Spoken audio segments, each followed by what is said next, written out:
Joining us today is Shane Krauser, candidate for Gilbert mayor.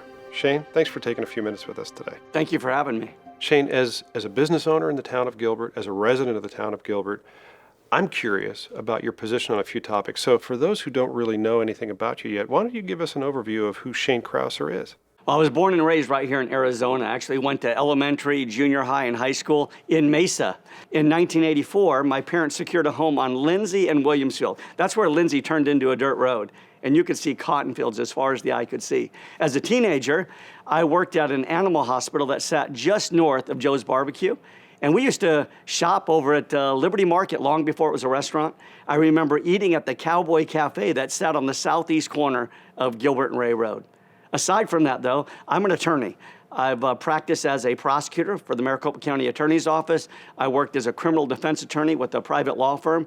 I taught at the collegiate level for well over a decade, where I taught constitutional and criminal law. I've written a couple of books. I've traveled throughout Canada, United States, down in Latin America, where my wife and I have spoken on things like leadership and freedom. But most importantly, I'm a family man. I married in 1994, the love of my life, Janelle, and we have 6 kids, 5 boys, and we finally got our girl, a little girl on the tail end.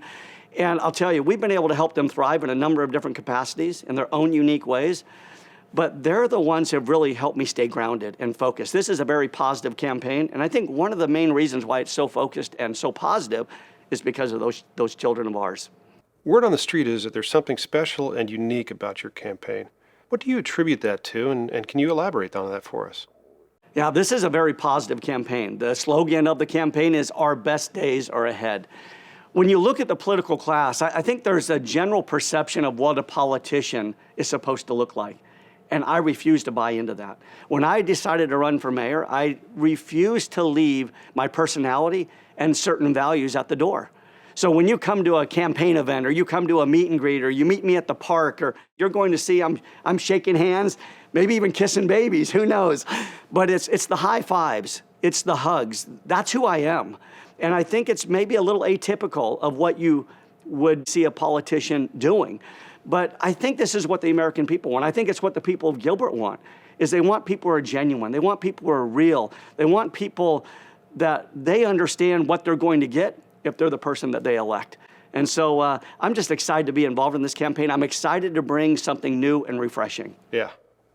What is it about the current political climate in the town of Gilbert that compelled you to run for mayor, and perhaps explain some of your solutions for us? It's divisive. It's hostile. I think many in Gilbert see that we're going in a direction that will not benefit us short-term or long-term.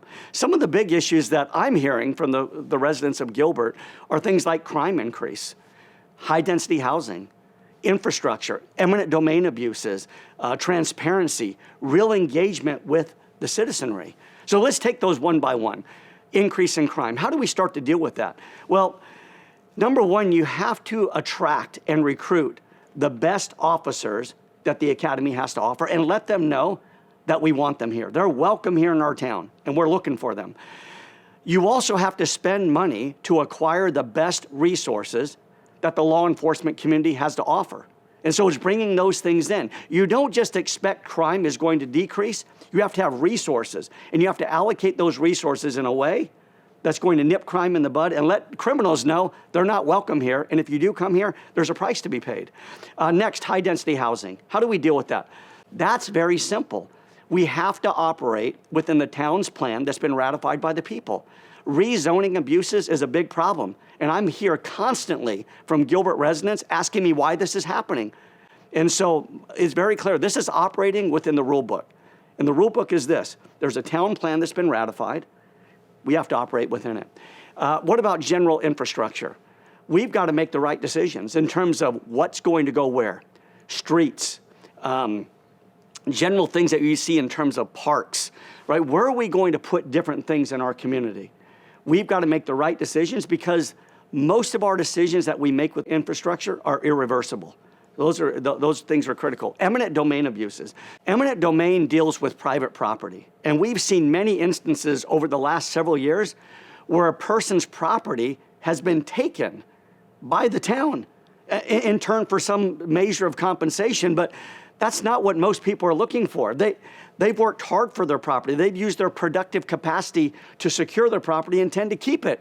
And the obligation of the town should be to protect that property. Now, if we've made a mistake as a town and there's a need for that property, taking that property should always be a last resort. Compensating for the property should be a last resort. We should be moving heaven and earth to make sure that property is protected. And when I'm the mayor, the people of Gilbert can be sure that private property is going to be protected. Next is transparency. Listen, I think what we're hearing from the people of Gilbert is that they want the people that they've elected to represent them and to do it with honesty and integrity. And if a mistake has been made, to be transparent about that mistake and to let them know that a bad decision was made and let's work together to fix it. I think that's better than hiding something under the rug and expecting that the people of the town are not going to see it. That's a recipe for disaster. I'm an individual that's going to be very transparent with the people of Gilbert in terms of where we're going, mistakes that we make along the way, and how we're going to remedy those mistakes. Next is real engagement. I think this is really important because what I'm hearing from the people of Gilbert is that what they want is that the people that they elect to actually run the government. Not some bureaucracy, not some folks behind the scene. They want the people that they elect to make the tough decisions. And so part of that is transparency, to have real discussion. Our town council meetings are going to be made up vigorous discussion. What I'm hoping for is that people in the town, when they have an issue, that they will come and be critical of maybe decisions that have been made, but also offer a voice in the midst of making the decisions that need to be made that will allow us to progress as a town. You know, this is really about unifying. I want to unite the people of Gilbert. This shouldn't be a class of the residents with the class of those that are running things politically. This should be us working together. And so I say our best days are ahead. I absolutely believe it. And the way that I know and believe that our best days are ahead is that we're going to create an environment of collaboration. This is probably a frequently asked question, but do you have plans for what you'll tackle on your first day in office? You bet. That first day of office is going to be the beginning of unifying those that work for the town. We have a lot of individuals that have given their life, they've given their energy to making this town a better place. We're talking about police, fire, economic development, parks and rec. The list goes on and on. These are individuals that aren't just here for a paycheck. They're here to give something of value and make the town a better place. And so for me, it's a recognition that these are experts in certain areas. And I'm a big believer in this idea of staff your weaknesses.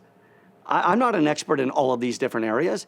I'm looking for individuals that we can collaborate with, that we can have discussions with. We might even disagree along the way, but I want the people that work for the town of Gilbert to know that I have an open door policy and that we're going to discuss real solutions. I want to hear about the best solutions on the table and have roundtable discussions about those things that can make Gilbert better. And I think that's what the town of Gilbert wants. It's what the people that live here ultimately expect.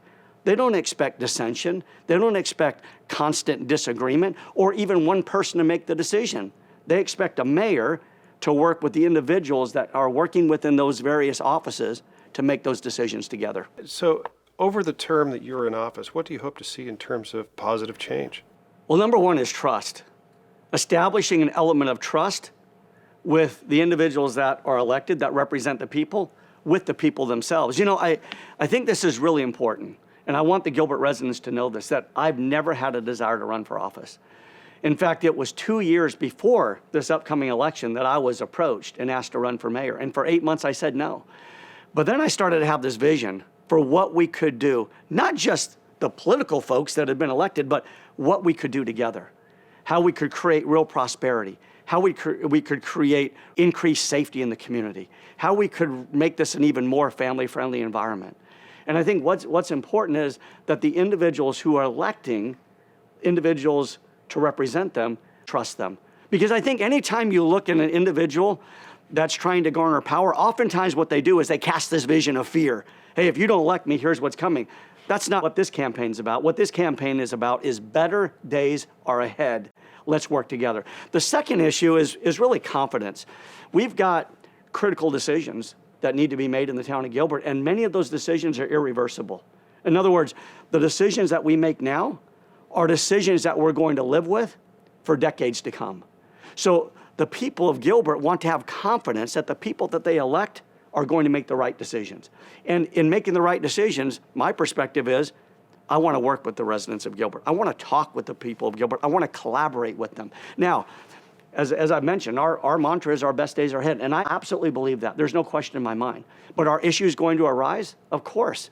We're going to have to make tough decisions together. But that's the key, that we make them together.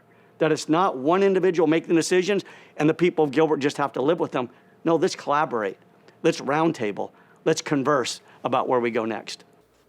So your slogan is our best days are ahead. Can you describe exactly what does that mean and how does that affect our voters?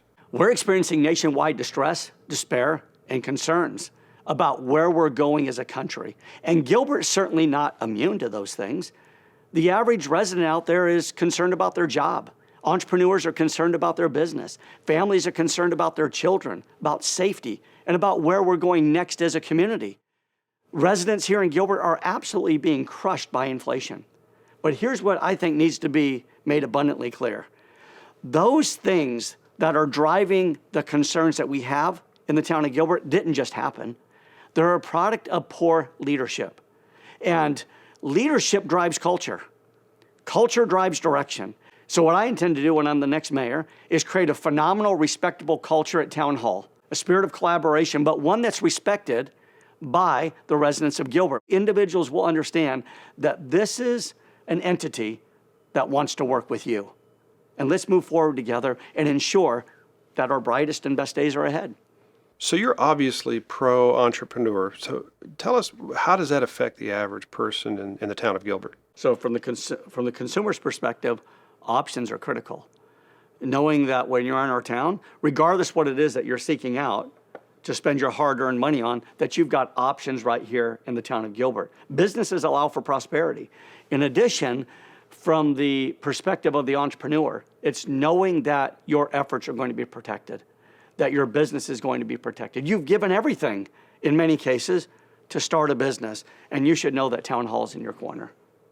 Taxes are always a topic of conversation during a campaign. So can you tell us your position on taxes overall and as it specifically applies to residents of Gilbert? I will not raise taxes. In fact, we're going to analyze specific areas of taxation that we can either reduce or entirely eliminate. Just as importantly, we want to evaluate where the town is spending their money so that we're being responsible with the taxpayers' funds and that we're using the taxpayers' funds efficiently. Now, here's what I think is critical. When it comes to government, we really have two approaches. One approach is we have a problem, therefore government should solve it. That is not my philosophy. I believe it's a terrible philosophy. Here's what the right perspective is. There's a problem in our community. Which entity is best situated to solve that problem? When I'm the next mayor, what I intend to do is work with churches, charities, private enterprise, families in the community that have real solutions that could more effectively solve a problem that the town of Gilbert's dealing with. When you're talking about issues outside of health, safety, and infrastructure, government is rarely the best option to fix that problem. So we're going to work with the community to start to solve more effectively the issues going on in town. You've been characterized as right-wing by some of your political opponents. How do you respond to that label?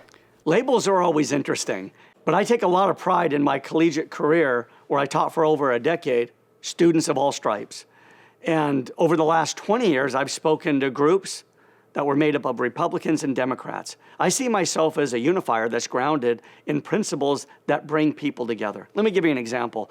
I was in the home of a Gilbert resident not too long ago who is a Democrat. And he said, "Shane, what do you believe in?" I said, "It's pretty simple. I believe you just should leave people alone. Government should follow the rules and let me keep what I earn." And he said, "Shane, if that's your philosophy, who wouldn't vote for you?" And I said, "Well, it sounds like the vote's going to be unanimous for Shane Krauser come election time." But that is my philosophy, and I believe it's a philosophy that brings people together. It resonates at our core as human beings. So to voters, you run the risk of becoming known as that Constitution guy with only one thing to talk about. What do you say to those people? Well, I am an individual that believes strongly in the rule of law, and I believe that the average American believes that as well. I believe that the residents of Gilbert believe that as well. In fact, when you look at many of the problems that Gilbert is dealing with, it's a result of deviating from what the rules actually are. So it doesn't really matter what issue you're dealing with in Gilbert. It can be crime, it can be infrastructure, it can be eminent domain abuses. You know, some of the issues that we talked about at the top of the interview, those are all issues that implicate rule of law. So it seems to me that the residents of Gilbert want individuals in office that understand the parameters that government is supposed to operate within, and as they go about dealing with the problems that we're dealing with, that they're not analyzing it based on some sort of whim that they might have, but that there's structure in the solution, and that solution is found in rule of law. Arizona Constitution, the U.S. Constitution, and ordinances found right here in the town of Gilbert. Well, Shane, thank you very much for taking the time today. Appreciate the education. Appreciate you explaining your views. Well, thank you so much for having me. It was great to be with you and to talk about some of the things that are going on and real solutions that we can implement. What I hope people ultimately leave with is an understanding of that what we do here locally can have county and statewide implications and even national implications. It's getting people out to vote.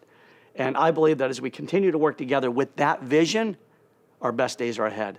I'd be honored to have your vote, and I'd be honored to serve as your next mayor.